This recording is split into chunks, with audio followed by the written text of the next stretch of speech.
So, James Rapien, how is everything going? Fatherhood, the most important stuff before we get to anything else. How's everything going? Things are going great. Yeah, certainly no complaints here. You're right. I've tried to rest up a little bit, enjoy this time, but next week is the combine. So, ready or not, the off season's here. Do you go to the combine? Are media members allowed to go to the? I know it's televised and it's a big deal on the NFL Network, but do you go? I'll be there. I won't be. I probably won't even go into Lucas Oil itself to watch the guys run around and all of those things. But I'll be at the convention center across the street and talking with, Duke Tobin, Zach Taylor scheduled to talk. Some of the other Bengals coaches will talk. So it's good to talk to them and other people across the league. So that's what you go for. So, yeah, I'll be there next week. Walk me through or some of the people at home. I've never been to a combine. Called a lot of NFL games, but never been to a combine. I'm just kind of curious. Paint a picture for me when you talk about this convention center. So I'm assuming all the personnel from the teams, maybe not the players, maybe it is the players, all stay in the same hotel. So after guys go through, the combine, the lifting on a daily basis, so their 40-yard dash, all that kind of stuff, is it a situation where Zach Taylor and Duke Tobin, do they comment about certain players as you go along, or that's not really the deal?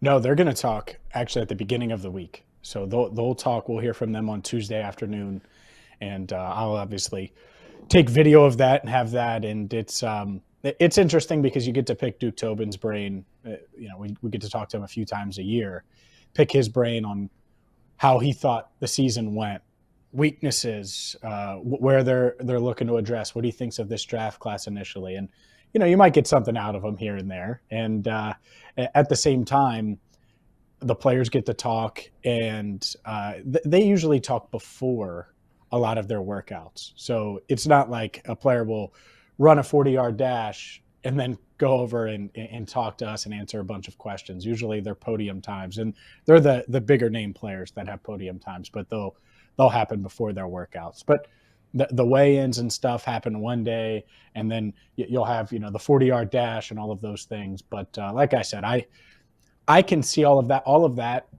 is just as easy to see on TV and go online and see the numbers. But the social part of it and interacting in person with some of these different league executives, coaches across the league, obviously Bengals coaches and staff mostly, but others as well. That's the really important part of going to the combine, I'd say. Do the Bengals bring their entire coaching staff, or at least the guys who, like Frank Pollock or, Lou Anarumo or Brian Calla? Are all those guys there? Yep, 100% they're there. And hoping to hear from all of them next week and talk to them, because there's a lot of questions, right, about the state of the offensive line again, about this defense and all the moving pieces that could take place next month in free agency, and then obviously whether it's the draft or anything like that in between. So, yeah, hoping to talk to all three of those guys, and Darren Simmons, throw him into the mix as well. Okay, but before we get to the Bengals stuff, I want to ask just your thoughts and your impressions on what's going on in Baltimore. We talked a lot about it during the year with Lamar Jackson. Now it's basically time to put up or shut up on both sides. He's negotiating his own contract. He's his own agent, along with his mother. He wants a guaranteed deal, which a lot of people around the league feel like the Deshaun Watson deal was an outlier compared to what most other contracts are going to look like, specifically Joe Burrow and Justin Herbert. Ultimately, what do you think happens with the Ravens and Lamar Jackson? I think the Ravens certainly tag him, and that seems inevitable. They're not going to just let him walk and go into free agency. I think they should really do sort of what the Texans did, which I know it's a completely different situation with the off-the-field stuff. But the reason Deshaun Watson got a fully guaranteed contract, it's not because Deshaun Watson, part of it had to do with his skills, but it had to do with the demand. There were multiple teams that were in on him, and the Browns had lost. He was not going to Cleveland. He was going to Atlanta, and that was going to happen.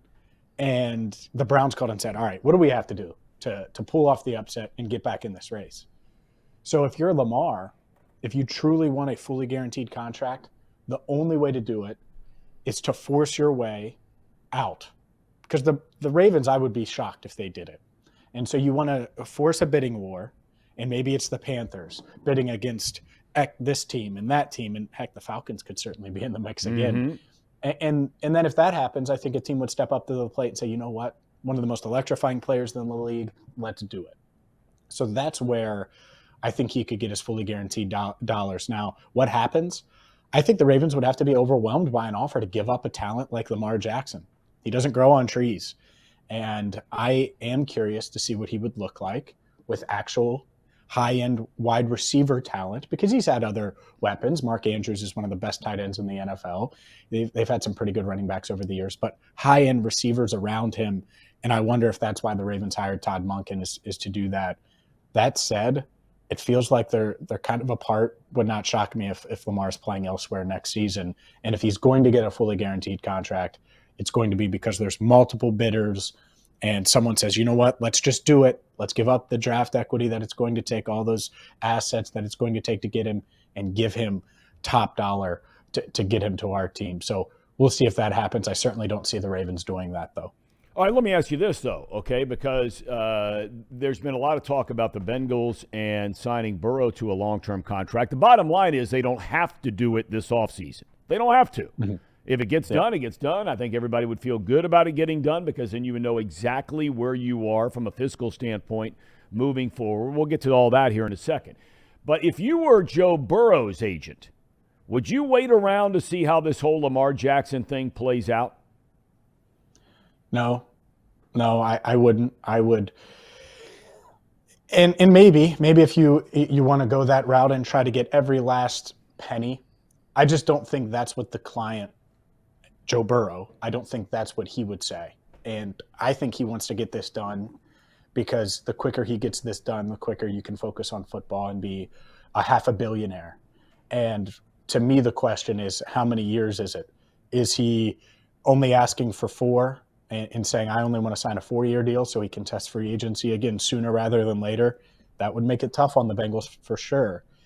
Or is he open to an 8-year extension, a 7-year extension, where you add on that rookie year that he still has one more year on his rookie deal, then the 5th-year option, then 7 more years, let's say, so 9 years under contract. That's the way the Bengals should want to structure this. So it's interesting. It certainly is. And if you go that route, the Bengals could give him more guaranteed money than what Lamar is asking for, what Deshaun Watson got, even if it wasn't a fully guaranteed contract, because it would be such a big deal that if you're guaranteeing $245 million, which is more than Watson, then he feels good because he has the most guaranteed money in the history of the league and resets the quarterback market. At the same time, the Bengals don't have to put all of it into escrow, and because that would be a heck of a lot of money to do that. So we'll see. We'll see what happens. I do think a deal gets done, if I had to guess. And the Lamar situation is just really unique without a full-time traditional agent in his corner. Obviously, he has a different style of play. He's been injured in recent years. It's not just one injury like Burrow.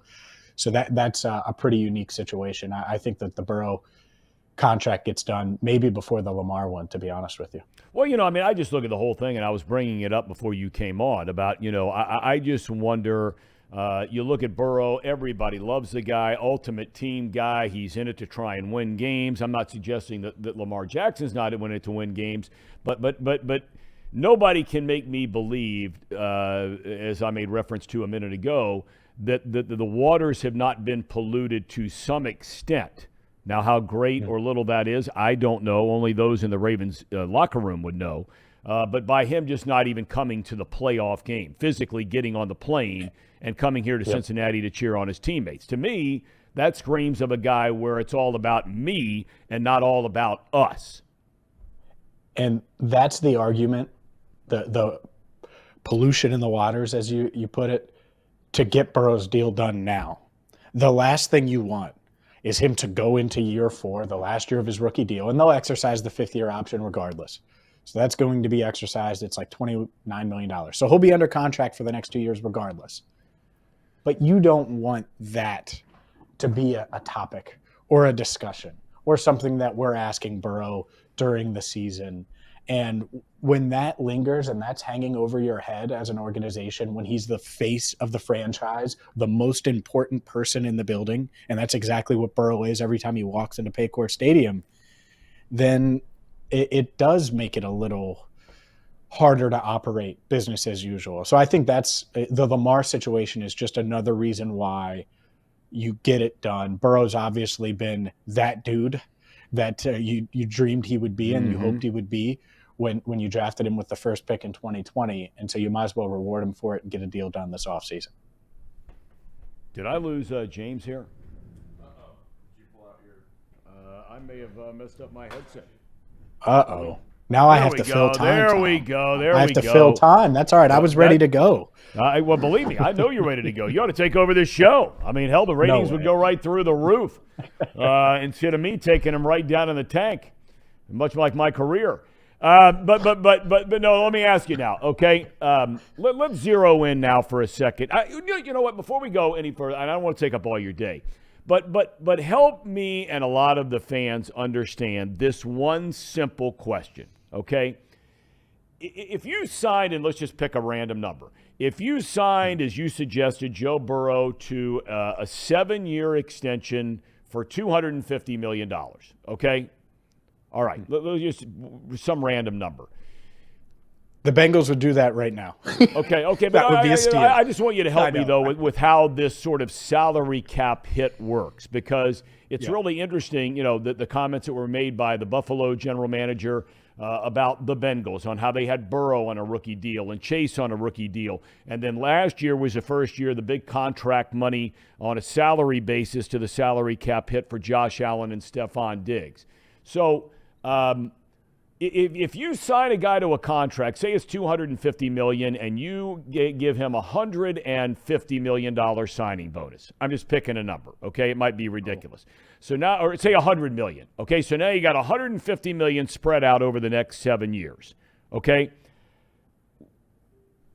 Like Patrick Mahomes signed, I think it was a 10-year deal. How much actually, if you guarantee more, does that make the signing bonus more? Does that mean your salary cap hit on a yearly basis is significantly less? Does that make sense, that question? Mm-hmm. Yeah, it could lighten it, right? So if they wanted to go higher signing bonus this year, you could go that route, and it wouldn't impact the cap this year as much, but it would give Joe Burrow cash up front.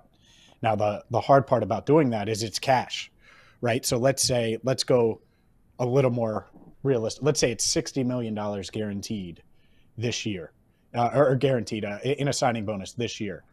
Well, you do that, and it won't apply to the cap this year, but it might raise, his cap number might go up $4 or $5 million, which would still be a steal for what his cap. I think it's $12 million or something like that. So it would be $17 million in 2023. You would sign up for that all day long, but it would also lighten the load in the future and get Burrow some cash up front, which, I mean, $60 million just going directly in the bank. Yeah. The challenging part of that is, so let's say it's $60 million in bonus money. So that's money instantly, and you could break it up, into 5 payments or 6 payments or whatever it is from the Bengals. But that's money that they have to have on hand to give to him over the next few months. Right. And then you look at that guaranteed amount.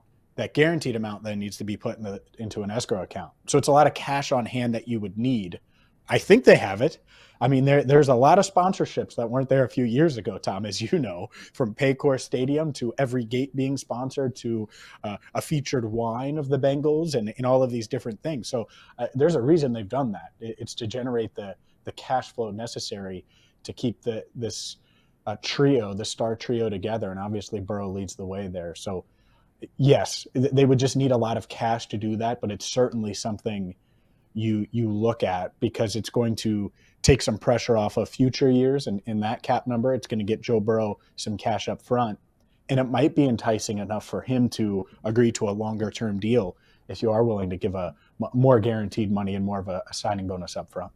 All right, let's shift gears now real quick to the draw. Well, no, let's shift gears to T. Higgins.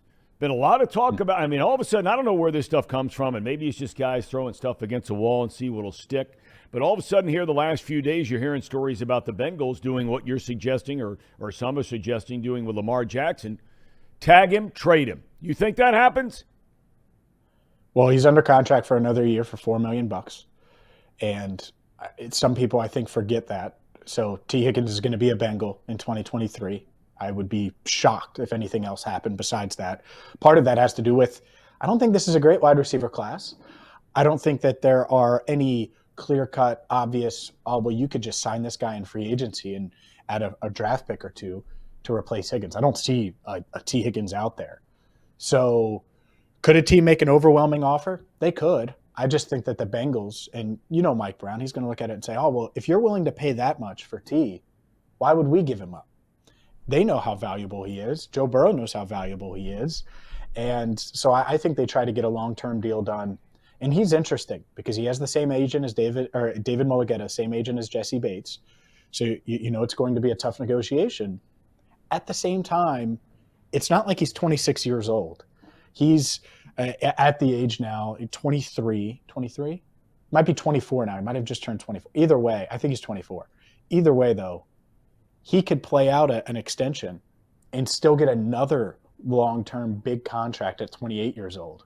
So I think if you could sign him to a 3-4 year extension, you try to do it this offseason. And I think that's what the Bengals are going to do, or try to do at least, is pursue that versus trading him to the Bears. Or I saw someone throw out there trading him to the Lions. I don't know why the Lions would do that. Jamison Williams would have to be in that deal, plus a first, plus a lot more, I think, for the Bengals to really consider it. Okay. Which won't happen. It's just unrealistic. The Right, asking right. price would be too high. Right. Okay, so the draft. And you always get back to this whole thing about, do you draft the best talent, right? The best player on the board, however you have them ranked, whoever's out there. I mean, if Michael Mayer is there, okay, you take Jackson Smith and Jigba, okay, you know, whatever the case may be, right? What do you think? I like the sound of that. Weapons on weapons. Go ahead. There's no doubt about it. But we also, as you pointed out earlier, the offensive line. I don't know what kind of player you'd get with a 28th pick. I don't know if you consider trading up to try and find a tackle that you thought you were getting in Jonah Williams 4 years ago. What do you think they do with the 28th pick? I think they're wide open. And that's what's fun about these debates is people feel really strongly about, oh, they should go this route or that route, or you really have to keep an open mind when you're drafting 28th overall.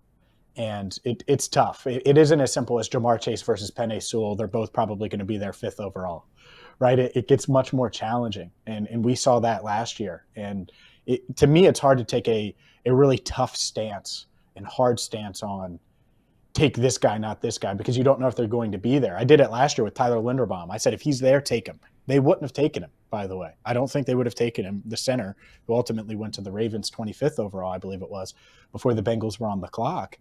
So this year, I always lean, especially this late in the first round, best player available. So what does that mean? There are offensive line issues. Address them, especially right tackle. Find a bare minimum stopgap in free agency. So if the right tackle isn't on the board when you have to draft, you don't feel the need to force it. And when you're forcing a pick or you're reaching for need or you're not taking the best player available, I think you're more likely to pick an inferior player, a player that doesn't end up working out. And the Bengals need to address their offensive line, there's no doubt. So I would do that in free agency. It doesn't have to be a huge big money guy like Mike McGlinchey. Maybe it is, but someone that can come in at right tackle and play as La'el Collins still recovers. If La'el's on the roster, who knows, right? What happens there? But position-wise, I think almost anything's on the table. You know, could Smith and Jigba be a guy that they look at like, man, can you imagine him in the slot alongside T. Higgins and Jamar Chase? I think they would be open to that if he was there. Could Michael Mayer, like you mentioned, Dalton Kincaid, there's a bunch of different tight ends that could be there. That would pique their interest. Absolutely. Bijan Robinson, the running back out of Texas. Yep. I think if he's available, the Bengals would look at that and say, well, he's the 11th best player on our board, and we're drafting 28th. I don't think he'll be there, but if he is, I think they'll be tempted because the odds are that he would be the top player on their board. So you could sell me on corner, defensive lineman, offensive lineman, weapon on offense. Outside of quarterback and punter, there isn't much that would surprise me as of now with the 28th pick. And that's how it should be, because it's not, the combine hasn't happened yet. The Bengals are still evaluating these guys. And as we get closer and as free agency happens, that positions and those positions will narrow down, and we'll be able to kind of pinpoint where they're targeting and what we think is going to happen. But right now, I think they're pretty open, and they should be, because I think that's the way you find the best player. And we'll see it this year. I'm a big believer in Dax Hill. I know people questioned the pick then. I think it's going to pay off. He's going to have a really, really big sophomore season. Well, hopefully he's joined back there with Von Bell, because there's no way, obviously, Jesse Bates is coming back here. But you can't have, and correct me if I'm wrong, I mean, you can't go into next season. I mean, maybe you could go into next season. Who knows? I mean, the Chiefs had a very young secondary this year, and they won the Super Bowl. But I don't think the Bengals, with the expectation level from within the building itself, forget the rest of us, to have two basically rookie starting safeties, I don't think is the perfect world back there for the Bengals. The last thing I wanted to, the one guy, and I said it to these guys yesterday, the one guy I would take a long look at is Luan. Because, I mean, here this guy's coming back from an ACL, but he injured his, if I'm not mistaken, in like week 3. Guy's been a hell of a player in the league for a long, long time. He's not going to command huge money. Of course, all it takes is one team to give him big money. I don't know if he's going to retire. But that's the kind of guy, if I hear you right, if you're not going to go out and spend money on McGlinchey or Orlando Brown or somebody like that, which the Bengals I don't think are going to do. Maybe they will, maybe they won't. But a guy like that, I think is intriguing. He is. He certainly is, because he's established in the league. It's kind of weird, Tom, because at this stage, I think if you're older than me, the Bengals aren't interested. And that's kind of where they're at. If you've had multiple injuries or you're a veteran on the wrong side of 30, they kind of shy away. And we've seen that even last year, when they addressed free agency or addressed the offensive line in free agency. They weren't looking at the Riley Reifs like they were a few years ago. Right. They were getting guys on their second contracts, or a guy like Ted Karras, who, he played in the league, but had never had a long-term second deal yet. And so we'll see on what they do. They need to add, though, and whether it is a Taylor Lewan, who I could get on board with it, but the injury history more than the age scares me. I think that they are going to address it somehow with a proven player.